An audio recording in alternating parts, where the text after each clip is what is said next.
nerderotic.com. One Piece Season 2 just dropped, and I will say that none of us, I don't think, are fans of the anime. Like, I don't know, Wizard or... I know enough. Okay. I'm not a lore master. I'm not caught up, but I know enough. Yeah, I tried watching the anime. I couldn't get into it, honestly. So to qualify this, if you are a fan of the anime, I could totally understand why some of the decisions upset you. Not here to tell you you're wrong, because you're probably not. I've never seen the anime. I loved season 1, and I've seen the first 4 episodes of season 2. And right now, as it stands, 4 episodes into season 2, I think I might like it more than season 1. Is it cheesy? Yes. Is that exactly what we expect? Yes. Is it whimsical? Is it over the top? Yes. That's exactly what the fuck it needs to be. So 4 episodes in, I'm loving this. I love going to the Grand Line. I love the adventure we're on. I love the different, islands and the different characters we're introduced to, the storylines. It's so fucking good. So that's my thoughts on my quick thoughts. It's a lot of fun. Go ahead. Yeah, it really is. So I was able to finish the whole season, and I won't give spoilers for anyone that hasn't. But on balance, I liked it. I actually don't think it's as good as season 1. Season 1 had a brilliant finale and finish because of the emotional investment of the characters, what they were going through, and they were really sacrificing or putting in themselves, at risk to try and help a friend. And that had a really good emotional kind of beat to it, where I don't think that was as strong in season 2. Season 2 felt a little bit, I guess, less focused because they're just kind of dealing with one issue after another. But on balance, quite enjoyable. And the fights, I like. The standout thing for me in this series is actually the action and fight scenes when it does happen. And episode 3, Zoro. Holy crap. Zoro was amazing. That was like Kill Bill episode. I'm a sword That was fight. fucking awesome. Yeah, I'm a sword fight snob, and that episode really impressed me. It would have taken so friggin' long to film. The only character I like that I saw through 2 episodes of this thing is Zoro. He's the only Zoro's character the that I best. liked. He very much has a lot in common with you. Not very happy. He does. So yeah. So I have not. I've only seen my kid is watching the anime and the live action and loves them both. He thinks they're both really awesome, but I don't have time for 1,300 fucking episodes. So I've watched pieces of it here and there. The thing is, with anime live action, everybody tries to make it this dark, gritty, grounded reboot, and I'm like, nobody wants to fucking see that. We want it to be the ridiculous, whimsical, extravagant thing that anime is, but you're doing it with real live people. And I feel like this is one of the few shows that's found that line. Yeah, I mean, it definitely hits it. It verges a lot on cheesy and ridiculous, but it kind of works because it's charming, and you know that it's adapting something that is ridiculous and extravagant. It takes it. There's an earnestness in its cheesy. So they take the source material very seriously because Oda's there. There is a movie that came out that captured anime that I thought really well when the Wachowskis were dudes. They did Speed Racer. I love the Speed Racer movie. I freaking love Speed Racer. It's a freaking great movie. I mean, if we're being honest, The Matrix is basically like a live action anime. Like it is. In a lot of ways, it is. And so they kind of prepped it, but Speed Racer is actually pretty fantastic too. I was skeptical after it took 2.5 years to come out. They've lost a couple of showrunners. Matt Owens will be gone after this, so you should be kind of worried about that. Yeah. I freaking loved the first season. I saw it for the first time when we were in the UK, Shad. So we're all in the UK house, and we're all sitting around. We'll watch one episode of One Piece. We ended up watching like 5 in a row. And just, hearing that speech of like, a girl saying, I'm better than you now, but you're going to get bigger and stronger and you're going to be better than me. It's like, what? What did we just hear that in the story? We're like, hang on, that line. So the line was, girls can beat boys, but no woman can ever beat a man in the context of combat fighting. And when we heard that, we were just like, what? Where did that line come from in the modern climate? Like, it was based. Yeah, and if you go into season 2, where I'm up to the 4th episode, and the 4th episode so fucking good. And even like some of the CG is a little questionable for sure, but I mean, it is what it is. So there's a reason for that. They were saving the money. They dumped that budget on the last 3 episodes. You'll That know is, why. yeah. I finished the whole thing, and dumped that So to that point, I'm sharing my screen right now. So to that point, and again, these are just guidelines. So, but this is right now. So you have season 1, and then you see season 2 right there. And so obviously the last 2 episodes of season 2 are the strongest 2 episodes of the entire series based on this right here.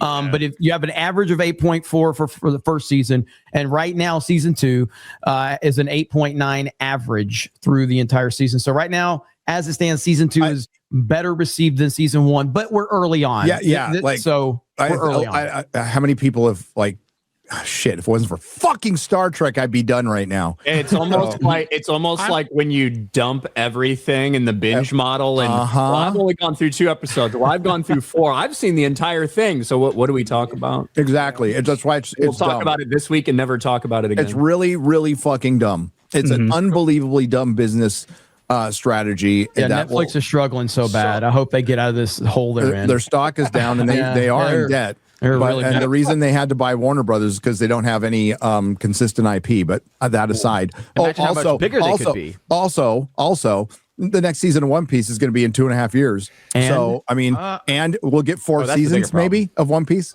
I mean, eventually they're going to age out. Yeah, they're going to age out. Yeah. Is it going to be? This isn't going to go forever. By that time, AI will be fully involved, and we don't need actors. So we're good. You could still, again, from a business side, if you release it weekly, it stays in the zeitgeist longer. It allows the word of mouth to get out more. It allows more people to discuss and theorize. It is a better model from a business standpoint. A Night of the Seven Kingdoms absolutely proves that beyond a shadow of a doubt. Even when people like me were going, shit, these episodes are too short. But man, it's better that they do it this way, because when you do go back and binge it, it's fucking awesome. It's still awesome, and it grew in popularity as time went on, where it wouldn't have if it had just dropped all at once. You don't know that. Flip side. I do know but the thing is, even if you disregard, the thing is, even if you disregard all of Gary's points, it's still a better model because you get 2 months of subscription revenue rather than 1. But you're judging it. You're judging it off something that you cannot prove. Stranger Things has been a binge model, and it ended up, even though the last season was dog shit, it's the most popular fucking season in the entire fucking series. I get that, but most shows are not like that. I'm gonna pick the most. You know what? All bands are the Beatles. No, it doesn't work like that, Jeremy. You said you straight up said if something does not come out in the weekly model, it can't be successful. So you can't prove that Stranger Things wouldn't have been bigger if it released weekly. And I didn't say that it would have been. I just said it would have been. What we do know is that it was successful with Stranger the binge Things model. just left, and it's out. It was like Stranger Things finale was out of the zeitgeist in 2 weeks. Jeremy, they experienced most of the weekly releases they've ever done for Netflix in the last season of Stranger Things season 5. So if you're going to use an argument, don't use Stranger Things, where they split it up into 3 different fucking sections specifically. Was season 1 a binge? Was season 1 a binge? Of Stranger Things? Yeah. Yes. Yeah, Stranger Things. Hold on. Just answer my questions without yelling, without getting emotional. Was Stranger Things season 1 a binge model release? Yes. Was season 2 a binge model release? These have nothing to do Answer the question. with my point about not using the 5th season being the biggest season, Jeremy. Answer the question. Like moron. I'm asking you yes or no questions. I'm asking you yes or no questions. I'm just asking questions. The Wanderer. I'll answer the question. The first 2 seasons were binge releases, and they had to split it up in the final seasons because it wasn't working, because they wanted to reduce the amount of churn. You've been watching too many congressional panels, Jeremy. You can't say Jeremy, I can't prove beyond the shadow of a doubt that a weekly release is better, because show me how many fucking binge series have lasted more than 5 seasons and then have had the cultural impact of a Game of Thrones, of a Breaking Bad, of a Better Call Saul. So now you're bringing up the Michael Jordan. So we're comparing everything to Michael fucking Jordan. Hang on, Jeremy. Is there 4 Michael Jordans? The problem is, Jeremy, when you're talking about these comparisons, He is the greatest of all time, so why wouldn't you? It is literally impossible to have a direct one-to-one comparison unless you have parallel universes in which the same exact product was released binge versus weekly. It's impossible. I agree. I agree. So you can't say that one would be successful you can't say this would not be as successful if it was this way. We have no way of knowing that. Well, there's a lot of I think we do. I think we do. We don't. There's literally no way. We do. Like, Well, again, hang on. Squid Deduction. Game. Squid Game would, in theory, I don't believe Squid Game would have been as successful if it was not a binge because of how it took off. If it was a weekly, There's no way to prove that, Jeremy. I know that. And that's the whole point. I think it would have been more successful. We've never seen a black hole, but we can tell black holes exist because we can observe the gap in space which is caused by the black hole. You can see the missing information. I don't think anyone is saying that a binge release can't be successful. I think the argument it can after you release weekly. It can, obviously. That gives you double the time. I'm just talking about it from a business. Weekly, but you can watch the binge model weekly too to counter your stupid argument. Also has to be good. And in a lot of these cases, we're comparing bad versus good. That's all that matters. That's all that matters. No, because we're doing not really. No, it would be the same quality deny that a show stays in the zeitgeist longer. If Mindhunter was weekly, maybe it would have lasted longer. It would have gotten more word of mouth. Which it's a show that a lot of people were upset was the canceled David Fincher's Mindhunter. So really good fucking show. Do you think? But they dropped it all at once, and then it was gone.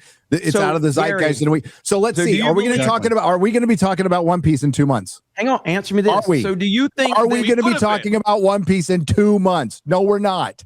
No, we're not. Why is Netflix not dropping them weekly if everything you're saying is so accurate and there's no data to support the counter? Why aren't part they of their just doing branding? it? They're dumb. They've said it's part of their branding, and it works for them, but that doesn't mean it's the best. They are adjusting these things, just like Cobra Kai, just like Stranger Things. They have seen that, and they are. Why didn't One Piece drop like that? They realize that they're going to look back and it's going to be a mistake.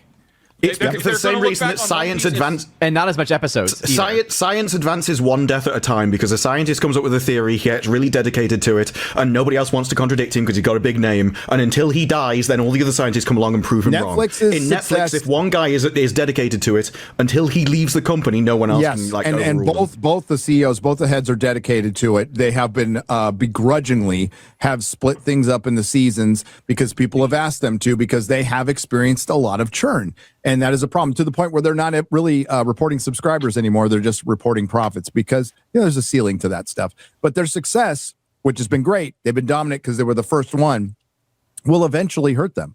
It will eventually be unsustainable to drop $200 million on something that people talk about, even no matter how good it is, for a couple of weeks. Wait a minute. Who the fuck talked about Yellowstone? None of us did, and it was the #1 show in the fucking world. None of us talked about it. It was weekly. And none of us were talking about it. It's a show that was released weekly. Were any of you breaking it down? It's a show that was released weekly. Okay, well then you overestimate our power. There's so many shows that we don't talk about that are also in the binge model too. So that means Love is Blind, which is the #1 show on Netflix right now. Either right, exactly. So like the who's talking about it? Well, you mean what are we talking about? That's what you're talking about. What are we? He's making a broader argument. Yeah. You know, he's making a broader argument. And look, you don't theory craft Yellowstone. You theory craft genre. That's what we're talking about. Go on, Ryan. I was just. You can say that there's no definitive way to prove that, because there's not either way, unless my parallel universe thing exists. However, you can take a preponderance of evidence and things being talked about, not just by us, just in general, in the zeitgeist, people being on the same page for these things, so that when you do have discussions week to week, when you're at work, when you're doing things like that, like about what happened, as opposed to if Shad went into work for his office job and you went into work, you guys wouldn't even be able to talk about half of the shit that happened because you're on different things. There are just things about that water cooler talk, I don't disagree with that. Where everyone's experiencing something at the same time that is different. And with that being said, with your Stranger Things example, that was one of the things about this season of Stranger Things, very specifically, that made it so talked about, that made all those things happen, because they released them separately, so everybody was watching the same shit at the same time. Are you saying that Stranger Things wasn't talked about in season 1 and 2 when it was a binge model? Not what I'm talking about, but I'm talking about you using that example was really fucking funny, because Netflix literally tried to do that. Question. What does Stranger Things season 1 have in common and Night of the Seven Kingdoms have in common? What does it have in common? What, that they're both good? They were released on streaming services. They're both good. That's all. That's not what we're talking about, you dumb bitch. That's not what we're talking about. We're talking about what this thing. We're talking about One Piece right now, and all you people think it's awesome, which is great. We're not talking about, would it be successful? We're saying it's good. The question is, would you get more out of it? Would it be more of a success if you did and this? There's no way to leaving money on the table. There's no way to tell that. You're leaving money on the table. You absolutely are, because you reduce churn. Even scientifically. Yes, because there are people who subscribe to Netflix for a month to watch Stranger Things and then dipped out. And my argument is we have no idea to know, whereas Gary's is a definitive. It would be more successful if it was this way, and there's no way to know that. No, so if you drop a giant stone into a body of water, it makes a big splash, right? And those ripples go out. What's more effective? What's going to reach further? That or several little pebbles that are thrown out over space and time, and it allows that ripple to grow and grow and grow and grow and grow. I don't know. Talk to the number one streaming platform in the world and ask them. I think in that specific situation, it would be the big pebble that made the wave go further. Yeah, I think it actually would be. But what makes a boat float? And a stone sink. Well, the boats looks ever upwards.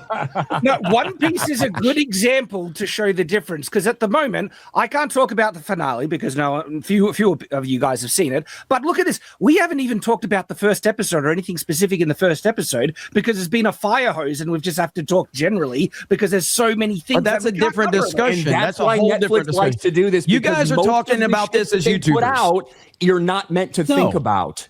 Yes, that's talking about this as YouTubers. Okay, Game of Thrones is a good example of this. Game of Thrones was also a cultural event. It was the biggest show in the history of our lives. Yes. I've never watched it, but I have family members that constantly talk about the show because of how good it is, and because it was stretched out over several weeks, months, whatever. They talked about it a fucking lot. The issue is that now with the streaming model, the binge model, everything drops. We talk about it for a week, and nobody talks about it again. Even when I was working in an office, when name XYZ TV show that was on, people talked about it. The issue is that it enters and leaves the cultural zeitgeist so fucking fast. It just, I'm not going to say it fails to have relevance because that's not the case, but the staying power of that relevance diminishes a lot faster than the weekly model. It makes the time between seasons longer because it is. Mm-hmm. I don't think that there's any argument against that. You're not wrong in what you're saying. What I'm saying is that if this was as definitive as you guys are saying, none of these companies would be dropping a binge model. If it's so most Hollywood's never done anything stupid. Most of them don't. Okay, the number one platform would not be doing this. Yeah, companies don't make movies like Madam Web. I mean, yeah, exactly. Disney. Well, if putting a bunch of trans kids and black people into your fucking movies and pushing propaganda for children didn't work, then the biggest entertainment company in the world wouldn't be doing it, would they? What was that? What was that one show on? Netflix is massive, and they have made a fuck ton of money. All of that stuff. No one's arguing that. But as you can see, Jeremy, they are changing their business model to more closely reflect the weekly for their big things that they invest a ton of money in because they need to do so, because they need to adjust. That's what's happening. What is that chick show that's number one all the time? That's on Netflix. You're asking the wrong crowd. Bridgerton. Euphoria. Okay. How does that one drop? I don't know. I'm asking. You know where I have no idea. It's on Netflix. It drops all at once, probably. I don't know. But again, but to Brian's point, like they have shifted some of their bigger tentpole. So I'm genuinely asking if Bridgerton is dropped altogether, or do they space that out? I don't know. Two parts. X-Ray Girl says it dropped in parts. 2 parts. Yeah. Okay. Which again is essentially a variation of the binge, rather a variation. Which is the dumbest. Like we can all agree that like breaking them up into parts is fucking terrible. Yeah. Like you either do one or the other. That's fine. But why does Disney drop like Wonder Man all at once? Because get you to forget. They want you to forget as much as possible. But it's because Stranger Things is a bad example of weekly, and One Piece is a bad example of binge, because both of those are two very different shows. Stranger Things, padding it out over time, made the ending worse because it was a shit season. So you had time to think about all the things that could be going on, and then it gave you time to process how amazing this ending could be, and it was awful. One Piece, on the other hand, every episode is a genuine movie. Yeah. So it would have been set. I'm with Jeremy 99% on this. I fucking hate week to week. Just because the shows are not. No, this isn't personal opinion, though. This isn't about like what I prefer. Yeah, this is what. How could a business make more money? How much money are they leaving on the table? And it's tons. It's tons. But you could still dump a show if that's a show that's meant to be experienced in one sitting. Wonder Man is meant to be experienced in one sitting. Whether it's good or bad, that is a story. You're not coming back week to week for that. You know, Monarch, you're not coming back to week to week for that. That show sucks. But you lose me by season 2. One Piece could have played out every week because it's a full movie. And it's a different type of show that seldom is even made anymore. Both models could work in a world where they're making actually good content. I don't disagree with what he said. Not to complicate what you're saying, though, Night of the Seven Kingdoms. If they use AI, if we just use AI for a second. If they just added Twilight characters. Wait, hey, it's just like Twilight. I've had a few weeks of being the villain. What about generative AI? You're not taking that from me. You're not taking the villain from me.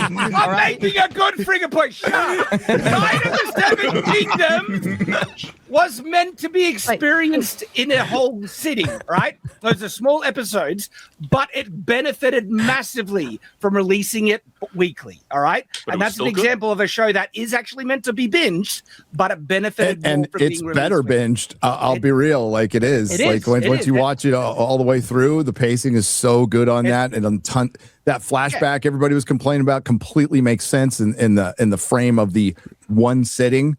Absolutely. I agree with Wizard's point that I think there are some things that lend themselves better to something versus others. If you make it with that in mind, if you go into it with that idea in mind, I think we're speaking in generalities. And would I prefer to have everything if I wasn't doing a YouTube show and reacting to Night of the Seven Kingdoms week to week with Gary and Shad and Mahler and Fringy, would I have liked to just have all 6 episodes? Yeah, I personally would have. But that's not really the argument. The argument is, would this show, this good show, whichever it is, be bigger if they had done something like this? That's the premise of the ridiculous argument that we're talking about. And I saw somebody say it in the chat, and I agree. Explaining binge versus weekly to Jeremy is like explaining per capita to black people. I mean, again, listen, the bottom line is just from the waist down.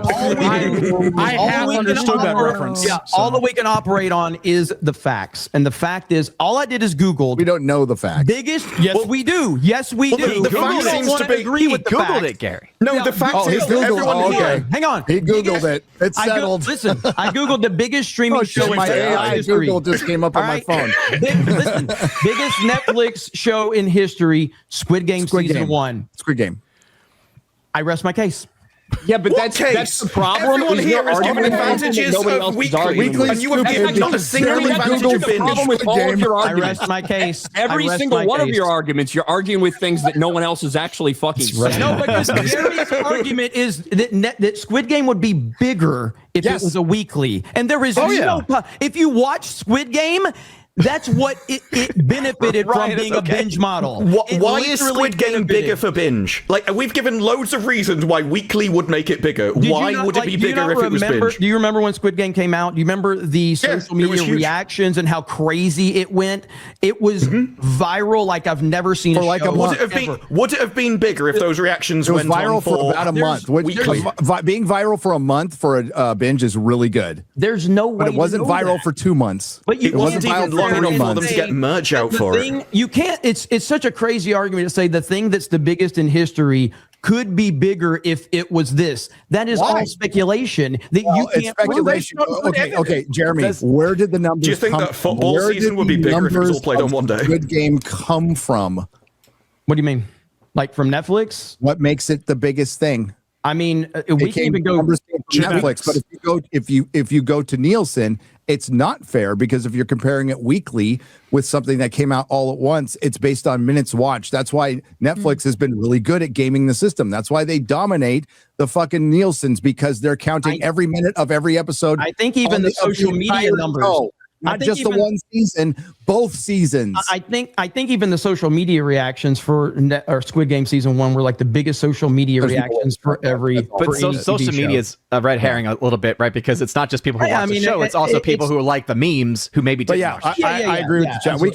We could. I want to go back to One Piece is really awesome, guys. I'm really enjoying it. Very good. Ryan intentionally did that so that we couldn't praise something. That's really what it comes down to. With the 4 episodes. With the 4 episodes, I love democracy. I plan to finish it once I'm done with fucking Star Trek. I wish I could have. I can't say I'm enjoying it better than season 1 yet. That might change when I'm done. But I think the Mad Lads. Me and you're in the same place too, because you're 4 episodes in, right? Yeah. I didn't think it would be as good. I didn't think I'd be enjoying it as much as I am right now. So I'm pretty. I like it as much as I like season 1. I like it more. One season is better, but I really enjoy it. And like I said, I finished the whole thing because my kid was like, I got to binge all of this, and I was like, fuck, all right. And I would not have binged it right away, but it just gets stronger and stronger. And to me, like, sure, it maybe feels odd, but to be honest, it's an anime, has 1,300 episodes, and I feel like they are covering a lot of ground pretty effectively, because that's a lot of show to get through. And I feel like every story that they're tackling is getting its due, at least. And that's, there's a lot of context that could be left out there. So nothing feels like filler episode at all in this. Yeah, so far, no. Yeah, that was one of the challenges of the anime, because the anime takes ages to get to things and they really draw stuff out, and that's what got me disconnected. But because the live action is actually far more condensed and the plot does move on, it holds my interest better than the anime did, which is interesting. But to be fair, I would prefer like 15 episodes of this every season of this show. Mm-hmm. I think that would have been the perfect amount of time to really like let things flesh out, because I do have to cut through things and skip through things, and they change things in this show, which I know anime purists will be really upset about, but even people that watch the anime will admit like the manga is better paced than the anime. The anime has, it does take a long time to get through certain storylines. There have been times where I've left a room, came back, and then my kid was watching the thing, and then like 4 days later he's still watching. I'm like, are they still here? Like, this guy's moved like 2 feet. What's going on? And he's like 17 episodes later, and the guys just took one step in this episode. It's like the Dragon Ball Z episode where you're waiting for the spirit bomb. Yeah, it's like, oh my gosh, how long is this going to take? Well, it's like the Frieza fight. I mean, that took like a whole fucking season. It's like, Jesus, dude, just fight already.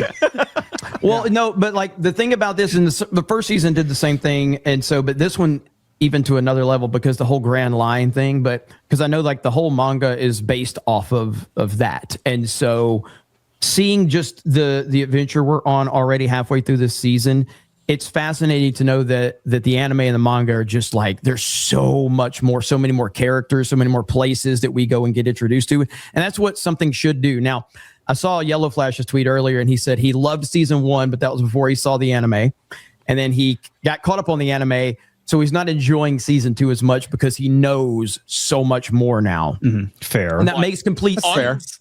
But unlike Star Wars, where if we compare this to Star Wars is we took over Star Wars, Lucasfilm got it, and we need to discard the original audience to seek a unicorn audience that doesn't exist. Yep. With this One Piece show, they are doing their best with the time constraint and whatever budget constraint that they had, even though we know this is super expensive, to honor what they can to the best of their ability of the source material, and then open the funnel up for people like us to now come into this franchise. So when you look at something like, and to talk to Shad's point that he made earlier about, there was more emotional capacity in season 1. If we look at episode 1, which personally I think is the weakest of a great bunch, so that doesn't mean it's bad. The scene where Luffy says, "I'm dead," right? For everybody's seen it, there's this moment where he says, "Oh, I'm dead." That in the anime, there is beat of silence to elevate the stakes of the scene. That scene is so important to who Luffy is. And a conversation later where there's one line from Smoker where he says, it's as if heaven is keeping him alive. Now, these are things in the anime that just crank it up to 10. We're at about 8.5. So we're still honoring the source material, and it kicks ass. But to somebody like Flash, that I would agree with, it's like, yeah, but we know about the 10. We know it's a 10. Yeah. It doesn't. Yeah, that's the one thing with the first episode compared to the first episode of season 1. Like it hits you. It's got a punch to it. Yes. Yeah. This one was a build up, right? It was a build up. So comparatively, it was a slow burn. That first episode was a slow burn for sure. Right. Yeah, but once again, because I know a lot of people are criticizing it, anime fans are criticizing it. They did a live adaptation of Death Note, which is regarded as one of the greatest anime of all time, and it is dog shit. Oh God, awful. So like, I wouldn't even watch it. Just the trailer. We're not getting like, okay, I guess we'll kind of like show some love to. They are trying very hard to actually adapt this for fans of, and also make it palatable for casual people that don't watch anime. That's a really impressive feat. That's a hard needle to thread. Yeah, and look how badly they fucked up Cowboy Bebop too. Yeah. Oh gosh, yeah. And they learned from the that. amount of money that he would have to spend to make what I think a lot of like fans of the anime would want to see would be literally more money than any person has available. They've already some dodgy CGI, and some of it's really good. The sets are fucking awesome. The whale's good. Laboon, is that his name? Laboon. That was fucking awesome. And I know people were isolating. Listen, if you isolate clips from this show and nobody's ever watched it, it's going to sound insane. It's going to look insane to you. I saw that going viral. That one, and that one clip went viral, and I'm like, what are we like? It works completely fucking works in the episode because that's the way he's supposed to act. It's supposed to be cringe in that because Luffy can't fucking sing. And then I thought the music with Laboon was awesome, and I'm digging it. I am absolutely digging it, and I wasn't sure if I was gonna. And next week we'll probably all have seen, except for Ryan, but you don't have to, Ryan. We'll have seen the whole thing. For everybody that's seen it all the way through without getting into details, I think it's Shad and Wizard, right? And I've Mike? seen it too. Okay. Yeah. So you guys think this one sticks to landing on the final couple episodes? 100%. Okay. Yes, but I don't find the emotional payoff nearly as strong as season 1. But there is a good payoff. There's a good conclusion, and they do it justice. It feels like. Dude, but a lot of it is tied into what's the princess's name? The character Vivi. A lot of it is tied with her, and because I'm not as attached to her as a character, nor her relationship with the crew, even though the finale is really what is meant to establish that. And so season 1, they had a strong relationship with Nami. Dude, Luffy helped me scene. We were there watching it for the first time. We're like, oh shit, that was good. That hit. Where I didn't. That's missing in the finale of season 2, where the finale of season 2 is actually to make that relationship. Where in season 1, the relationship was already there, and therefore helping her was really important. And so it still lands, but I didn't find it as much of a. Chad, I think I figured it out. They didn't have the balls to make the audience cry. They didn't. I think they pulled their punches. So for everybody watching, when you see 7 and 8. Please look up that scene. There was a scene in particular. You will know it when you see it. Please watch the anime of that. I don't care if it's dubbed or subbed, whatever. Watch the anime version because it is, again, 8.5. They give us an 8.5, and this is a 10. And they pulled their punches. They didn't want the audience to cry. I fully Wizard, let me ask you this with not doing. In the anime, how for this scene you're talking about that we should check out, how far into the anime roughly is that scene? Do you know off the top of your head? It's pretty far, but you can watch. You can watch this scene curious. out. Yeah, you will be able to Google it, like type it in on YouTube. You'll find it instantly. It's an iconic scene for the franchise, like for the entire franchise. This is an important one. It's a fan favorite. You'll know it immediately. Okay. I think it's important to address some of the criticisms. Some I don't think are valid about isolating one clip that looks cringe and stuff like that without understanding the overall. Well, the whole show's kind of cringe if you're going to judge it like that. Goofy. It's goofy. It's goofy. And I say that in a good way. I understand why Ryan doesn't resonate with that because it's not going to be for everyone. But look, that's a merit to the show. The show is focusing and going after the audience and not trying to make it appeal to everyone, and it's embracing the kind of campiness, which it's a whimsical and fun show about friendship. I mean, that's loyalty and things like. But I can't truly believe it doesn't appeal to me. Yeah, I truly think Ryan. I think Ryan would grasp this a lot better if he'd actually, because he started watching season 2 It's, you know, like he hasn't even seen season 1. If he went through and watched season 1, he's not going to like it. No, I'm not going to make Ryan waste his time. What I'm saying though is I can't tell you how many times I've had these conversations with Ryan. Ryan, watch Stranger Things. Fuck that shit. I'm never watching it. And then he finally watched it. And he loved it. Ryan, watch Cobra Kai. Well, but Cobra Kai. You're like, fuck that shit. So there's a difference. For those things, I wasn't turned off by the trailers necessarily or the promotion material. It's just I didn't get into it, but everybody's talking about it. I'm like, I'm not going to get into it. Yeah.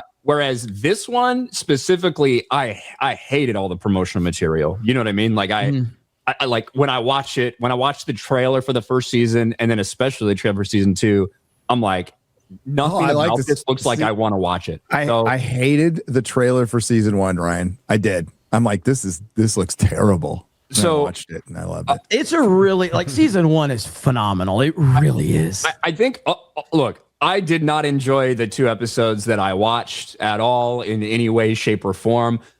But with that being said, I think I probably didn't like it because it was too ridiculous and non-believable and corny and cheesy, and the powers like just looked ridiculous. But I think all of that is a testament to why it's resonating so well with the people who do like it, right?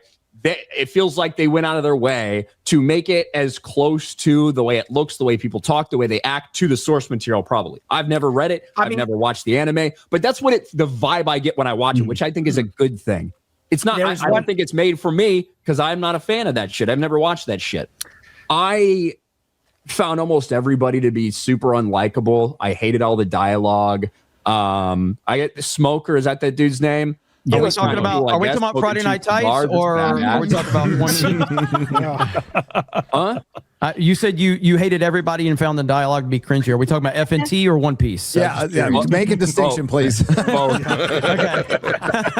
Okay. Be specific. One or the other. So the feeling I got, and I tried to explain this today on Daily, I felt like I was watching a Minecraft YouTuber channel who's like a 29-year-old dude and their entire audience is 10 and 11-year-olds. Like just the constant kind of high energy brain rot type of fucking content. The dudes have like 20 or 30 million subscribers and you've never heard of their name, but they have a massive audience of like children. Like that's the type of vibes I got and the energy I got from the entire thing. And I was tired of it so quickly. But I did push through 2 episodes. Thank God I got to see the fucking whale. No. Would you watch the 3rd episode? Watch one more to episode. Him. Jesus. What? Go ahead. Would you watch one more episode? Just I like if there was one to pick from, watch the next one. And then so you guys said that episode 3 is a cool Zorro episode, right? It's a great Zorro episode. Actually, very impressive. It's fucking awesome. Go into it with Kill Bill in mind.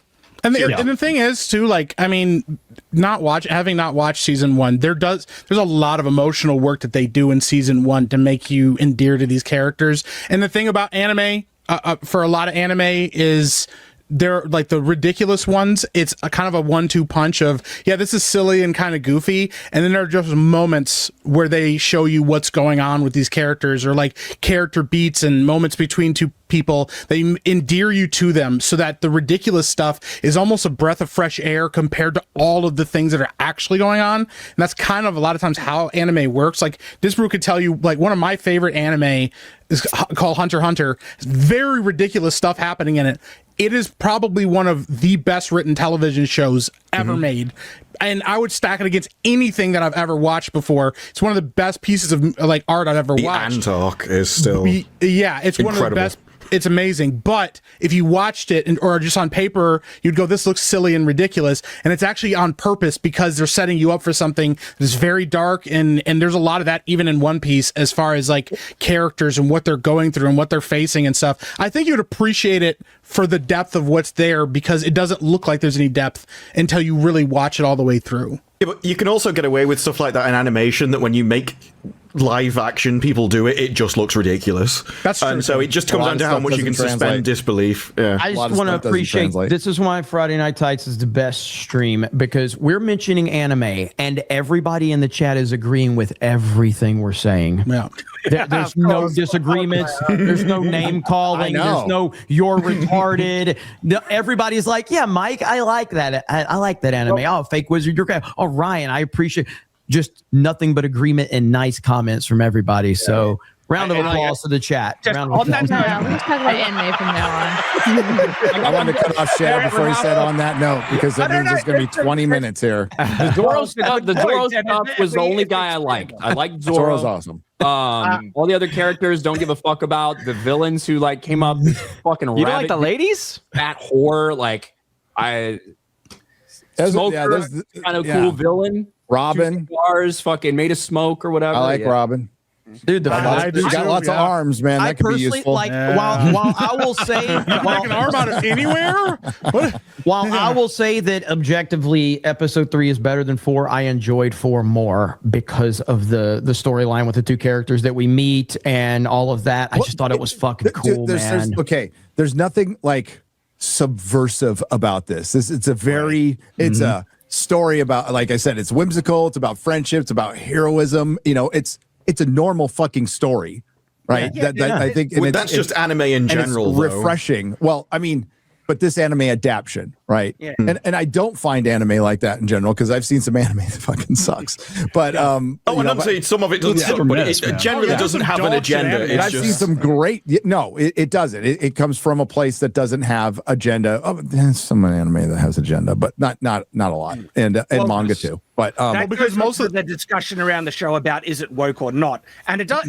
It's not woke. It doesn't have an. It's not even in the conversation. No. It does have some really base stuff, especially in the first season. Yeah, what people are latching onto. Like there's a lot of race swaps. It seems like from the either anime. There are, and like if you're a fan of the manga and the anime, and you're complaining about that, you have every right to do that. Yeah, and I get that as well. Like the odd thing is, the reason why, for some reason, the race swaps don't bother me as much in One Piece is because of how wacky it already is, and how like there's fashion trends from every walk, everything, and so because it's just such a mix of all these different colors already, it almost feels like it fits into the One Piece world. Well, I'll say it like this with the race swaps, because I looked up some of them when I saw the complaints, and I do understand the complaints now for sure. With that said, as a complete normie going into this, watching this, not knowing the source material, the race swaps do not affect the storytelling. No, and the journey that we're on Black Snake. at this point in time. Yeah, exactly. Yeah, I don't know. We don't know. It could affect it later, but like a race swap with Black Snape, that fundamentally changes the themes of the story. Yeah. To a catastrophic level. Also, we have to take into account on this one. Oda has, like, the guy who created One Piece has a veto ability with this show. Yeah, he's involved.